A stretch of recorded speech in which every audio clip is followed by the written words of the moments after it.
The following is a conversation between Daniel Lurie, founder and CEO of Tipping Point Community, and Denver Frederick, host of The Business of Giving on AM 970 The Answer in New York City. For people in the world of philanthropy and social good who may be looking for a successful model of a group who is tackling tough and seemingly intractable problems, they would be well advised to turn their gaze out toward San Francisco and an organization called Tipping Point Community. And it's a great pleasure to have with us this evening their founder and CEO, Daniel Lurie. Good evening, Daniel, and welcome to the Business of Giving. Thank you for having me. It's an honor to be here. You know, many people outside of the Bay Area may not be familiar with Tipping Point Community. Tell us about your mission and the work that you do. Well, we are coming up on 12 years into this work of tackling poverty here in the San Francisco Bay Area. We are focused on the 1.3 million people that are too poor to meet their basic needs in what we think is the epicenter of the world. We think we're pretty special and cool out here in the San Francisco Bay Area. I think that as well, but we also have a lot of problems and a lot of poverty, and we have all the resources at hand to tackle them.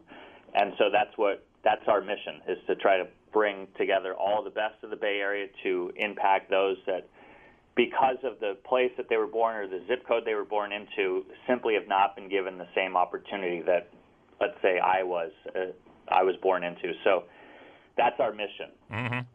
Let me ask you quickly about the name of your organization. Was it in any way influenced by Malcolm Gladwell's best-selling book? Absolutely. I was looking for a name back in the around 2003, 2004, and it kept coming back to his book and his concept that a few passionate people can create great change. Interestingly enough, he didn't come up with the name himself, but he obviously made it famous, and he and I have talked about it, and I think he likes that we took it from him a little bit. Yeah, well, he's certainly going to like what you've done with it. You know, I find the founding story of Tipping Point Community to be a really interesting one. Tell us, Daniel, what happened after you graduated from Duke that led you to start this organization back in 2005? Well, as you said, I graduated from Duke, and I had heard Bill Bradley. He was no longer a senator then, but he was thinking about running for president, and he had come to Duke, and he was talking about the 12 million people that were going to school, the 12 million kids that were going to school hungry. He was talking about the 35 million people that were uninsured in the country at that time. Here was a Rhodes Scholar, a Hall of Fame basketball player, an amazing human being, and he wanted to run for president and talk about issues of poverty, and that is not something that we've seen much of since or before. And I was inspired by him. The day after I graduated, I ended up in his New Jersey, West Orange offices, and I ended up for 9 months working on his presidential campaign for the Democratic nomination versus Al Gore. And I was just incredibly inspired by his message. Obviously, it didn't go the way we wanted it to go, but I took his message. I moved to New York City. I did a couple different jobs, and I ended up at the Robin Hood Foundation. I ended up there September 6th, September 7th, 2011. My fourth day of work was September 11th, 2001, and I found myself a block away from the World Trade Center that morning at our offices, and it was a really obviously traumatic experience for all of us, and especially to be right down there. But what I also was so incredibly moved at, and I feel so appreciative that I was able to be at a place like Robin Hood that was helping lift up the hardest hit New Yorkers, and those were low-income New Yorkers who lost their jobs, lost loved ones, and really had a tough time recovering. And Robin Hood was there for them, and they were there for the city of New York, and I got to spend 2 years there, seeing what Paul Tudor Jones and David Saltzman and a few others had built into a world-class organization that was tackling poverty in New York City. And they were doing it as a group of individuals coming together as one community to tackle, really difficult subjects. It always seems a little easier to me to go out and raise awareness and raise funds for a museum or for a university or for a medical institution.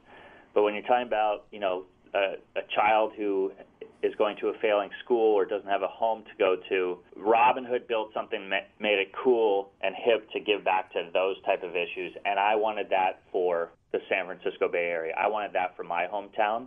And so almost immediately I started thinking, how can I bring this type of model to the Bay Area? And so in 2003 I moved home, went to the public policy school at Berkeley, got a master's degree, and launched Tipping Point in 2005 with three other founders, Ronnie Lott, Chris James, and Katie Schwab-Page. And the four of us founded it. We got started in 2005, and we've been going for 12 years now. Sounds great. I tell you could not have learned how to run an organization in any better place than the Robin Hood Foundation. They are truly phenomenal, always have been and remain that way. And one of the guys you just mentioned there, I know is one of your childhood heroes, Ronnie Lott. Tell us about him and how that all came to pass. I know you may not be a fan of his football playing days. You told me you're a Dallas fan. Just the opposite, as a matter of fact.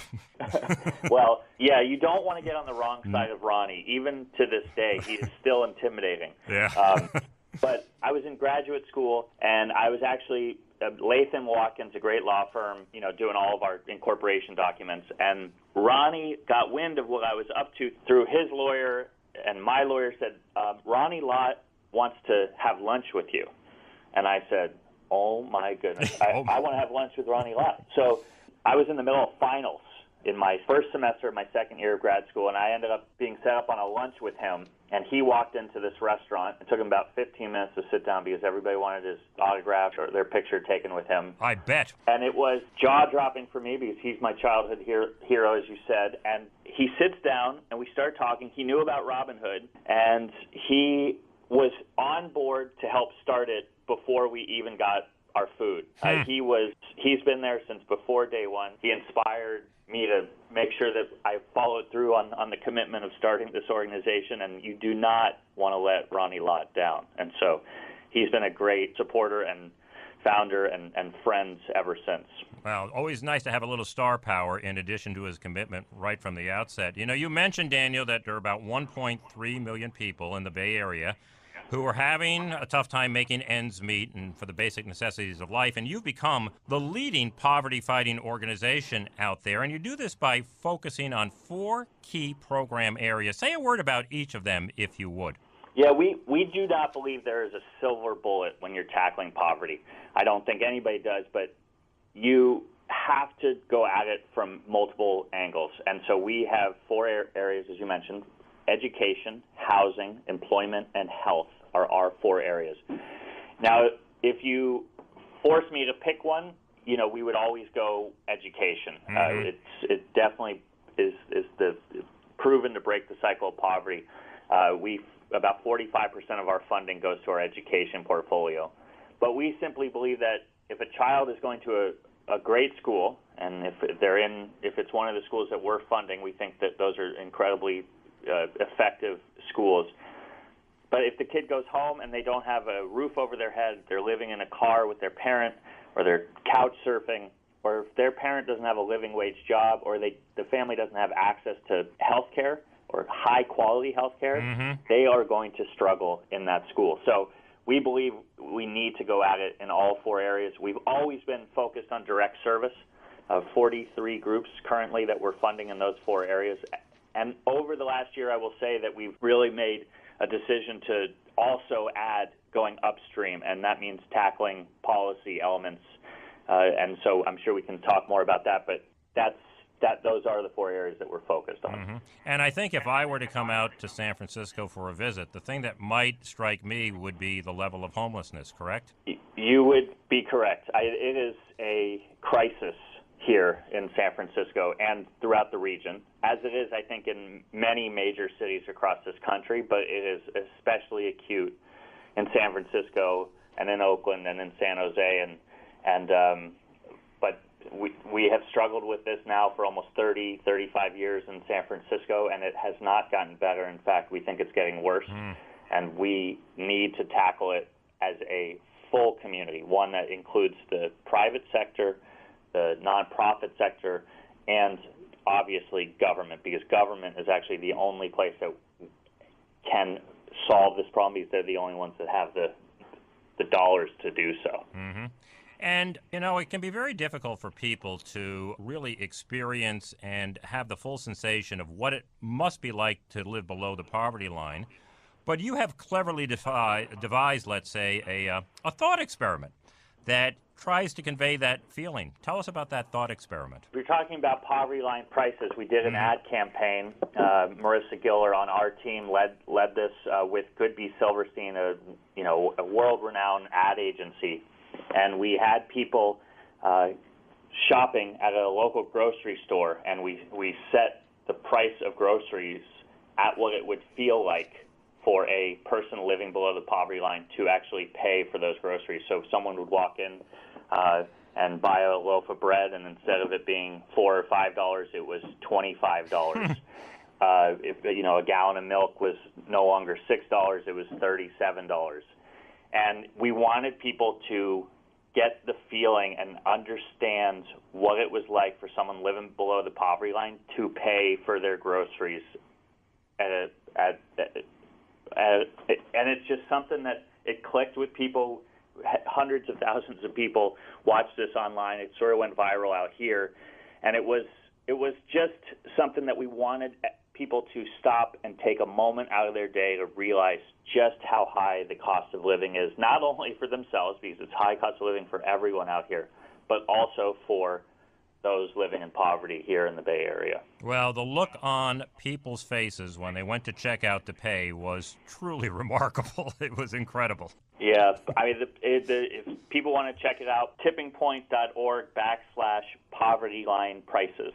It was a fascinating thought experiment, as you said. It was really very good. Well, your operating model, your financial model, is really quite different from most other philanthropic organizations. Tell us how it works and why you have set it up that way. The thing that stands out for most people is that we act in many ways like a foundation, but we have no endowment.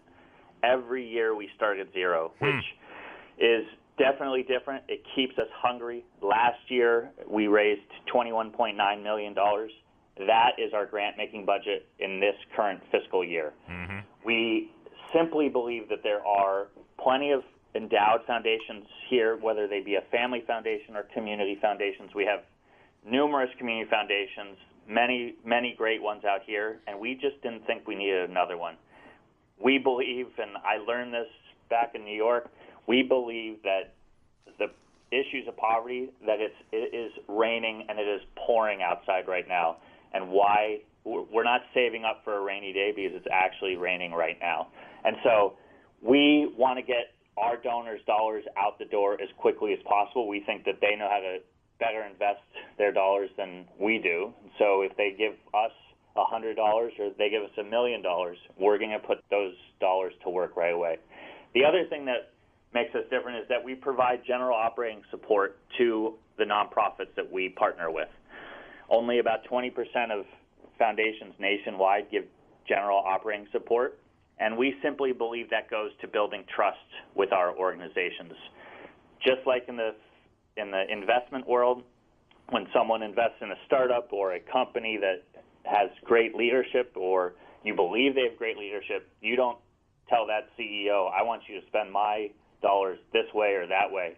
You believe in the leadership team, you believe in the mission of the organization, and you let them go. And we think the same thing should be applied in the philanthropic sector as well. Oh, absolutely. It'd be like doing a FedEx package and telling FedEx when you pay for it that you don't want any of the cost of what you paid to go to the gasoline for the trucks. It makes no sense. That's exactly right. It's a great analogy, and it is one that unfortunately is displayed by donors often in our sector, and that is definitely something we would like to see go away. Yeah. And speaking of donors, thanks to the way your board steps up, you can assure those donors that every penny will go towards these programs. Would that be right? Yeah, that's exactly right. Thank you for pressing me on that. Our board covers all of our overhead expenses, so the staff salaries, our office space, keeping our lights on, our events are covered by our board of directors. So when the $21.9 million comes in, all of it goes out the door, and there's no overhead for Tipping Point's work being paid by our donors. That's splendid. Well, you are a pivotal figure in the Bay Area and San Francisco, Daniel. You were the chair of the host committee for Super Bowl 50 a couple of years ago and helped raise an extraordinary amount of money for the nonprofits in the Bay Area, I think more than any other Super Bowl host committee has ever done. And as you have spoken to, the income disparities that exist there are perhaps even more pronounced than many other places just because of the extraordinary wealth that is being generated by the high-tech industry. So with that real and extensive understanding of the community, share with us how that community is like, how the issues are raised, how things get done, the key dynamics of the city and the region that you really need to understand in order to be successful. The first thing you have to understand is that we're a city that is going through a gold rush, and we have some experience with that out here. And it is not new for this region to experience a boom and incredible amounts of wealth being created in short periods of time. What is different is that this wealth is being created at younger ages than we've ever seen before in our nation's history.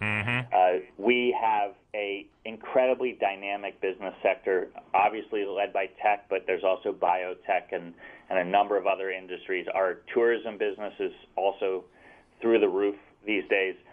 It is a vibrant region that is learning that it needs to start working together because the cost of housing, because of the incredible business that's being created, jobs are scarce. We have a 2.9% unemployment rate here in the city of San Francisco. By all measures, from the outside looking in, you could say every mayor would want any issues associated with those numbers that I just said, they would want those. But like you mentioned before, we have incredible homeless problem. We have incredible poverty. We have people priced out of their homes left and right. People are fleeing San Francisco, and they're not even able to go live in Oakland anymore. They have hour, 2 hour, 3 hour commutes into work. There is a thinning out of our middle class, and we obviously have incredible wealth being created, and we have people, low-wage workers, living 8, 10 people to a 1, maybe a 2-bedroom apartment in the Mission District. So we have so many amazing things happening at the same time that we have people being priced out, forced out, and not able to support their family any longer living here in the city of St. Francis. And so